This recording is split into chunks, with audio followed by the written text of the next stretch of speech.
नवकलेबर पुरी श्रीमंदिर रे करा जाउथिबा नवकलेबर विधि बोध हुए दुनियार जेकोसी अन्य हिंदू मंदिर रे करा जाउथिबा विधि मानक ठारू संपूर्ण भिन्न विस्मयकारी एवं अनन्य।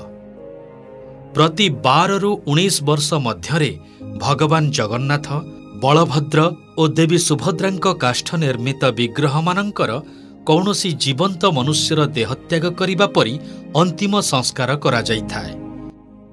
एहा परे नूतन निर्मित विग्रह मानंकरे प्राण प्रतिष्ठा करा जाई ताहांकु स्थापन करा जाए।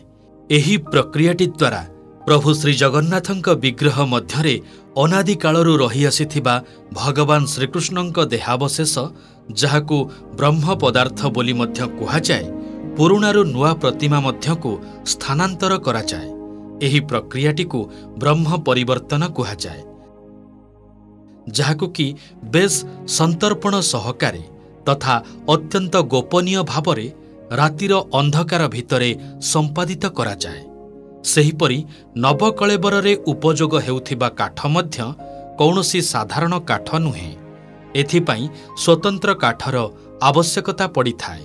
भगवानंक सेवक दैतापति माने एथिपाई मां मंगलांक शरणकु जाई सेठारे अधिया पड़ती, जहापरे मां सेमानंकु स्वप्नरे तिनि ठाकुरंक प्रकट हेबार स्थान विषय रे जणाई थांती।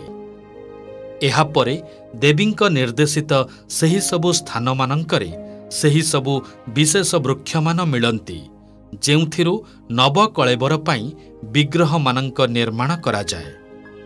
प्रभु श्री जगन्नाथंक वृक्ष उपरे शंख चक्र गदा पद्म आदि आयुध मानंकर चिन्ह रहिथिबा स्थले भगवान बलभद्रंक वृक्षरे हल मुसळ एवं शेषनाग आदिंक चिन्ह दृश्यमान होइथाए।